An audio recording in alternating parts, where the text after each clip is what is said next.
In this video, we will discuss how to write a final group project report in the applied mathematics discipline.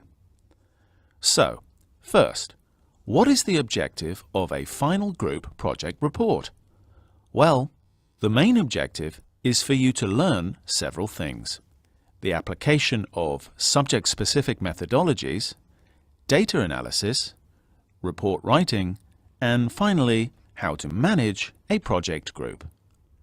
Secondly, what is the report based on? What information are you given to base the report on? There are two possible scenarios. One is that you are given a topic or a set of data. The other is that you, the project group, are required to select an appropriate topic yourselves. Let's consider this scenario first. It means that you must select one specific topic that has appropriate issues and then search for information that is relevant to the topic and the issue. You need to collect the information and filter it so that you have all the necessary and relevant information. In both cases, you need to use your subject knowledge to decide the techniques required to analyze the data.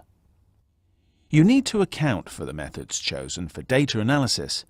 These are likely to be topic-specific methods suitable for the specific topic and data that you have.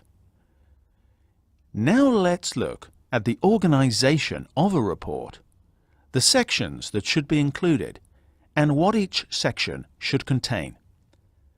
Sometimes your instructor will give you specific guidelines on what to include, but sometimes you need to decide this yourselves. The possible sections are title page, abstract, introduction, methodology, data analysis, findings and results, discussion, conclusion, and at the end, the references and any appendices. Now let's take a look at the content of these sections one by one. 1. The title page. In this, you include basic information like the topic, your course, department, group members' names, instructor's name, and date of submission. 2. The abstract. This is optional but very helpful to the reader. In the abstract, you should give a 1 to 2 paragraph summary of the contents of the report. This should include the aims of the study, the methods adopted, the analysis, the key findings and results, and finally, the main points of discussion and implications of the study. 3. The introduction. You should assume that your readers will be outsiders to your topic, so you need to introduce them to the topic. To introduce your topic, you need to define it and mention some current trends or previous studies related to it. Then state the aims and focus of your project. 4. The methodology section. In this section, describe the sources of your data and the details of data collection. Most importantly, describe the analytical methods you adopted and explain why they are suitable, why you decided to use these methods. Describe each step of the analysis. Make sure it is clear but not too long. The 5th section is the data analysis, key findings, and results section. Make sure you present your analysis, key findings, and results logically and sensibly using graphs or tables if possible. The reporting of the key findings can be organized in different ways, but must be carefully organized. The different organizations are A. Data group by data group, B. Analytical method by analytical method, C. Key finding by key finding. The most important or significant item should be stated first, followed by the second most significant, etc. Some kind of graphics should be used to show your results and help you present the key findings clearly. This means graphs, charts, tables, etc. They should have captions or descriptions and should be referred to in the text. A close connection between the graphics and the elaboration in the text helps readers understand your points.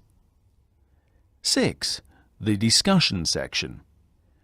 This is your chance to show your critical thinking and understanding of subject knowledge by identifying and discussing the factors, trends, or effects that your results show.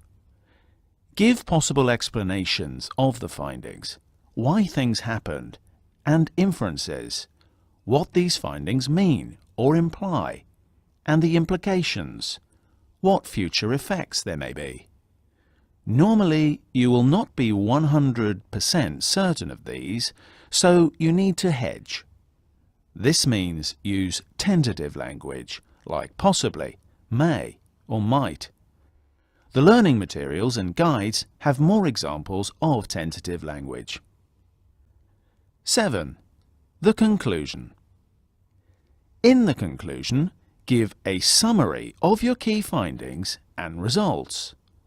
Then state the limitations of your study. This means why you cannot be certain of some findings and how the study may be improved. Finally, state what kind of future studies on the same topic may be useful. You should also evaluate what you have learned through the study and the achievements you have made. That ends the text of the report, but a list of references should be given next. Every in-text reference should be included in the list, and no references not included in the text should be added here. Applied mathematics assignments should use APA-style references. Appendices come last. These are extra to the main text and can include any detailed figures or tables that are not necessary for your descriptions and analysis, but allow the reader to see the data if they wish. This avoids disturbing the reader's flow of reading of the main text. Appendices are not always necessary. Finally, remember to check the assignment guidelines to know the length, the required sections, and any formatting specifications for font size, heading style, line spacing, etc. The overall length of these reports can vary. Normally, they should be about 1,500 to 2,000 words and 10 to 20 pages long.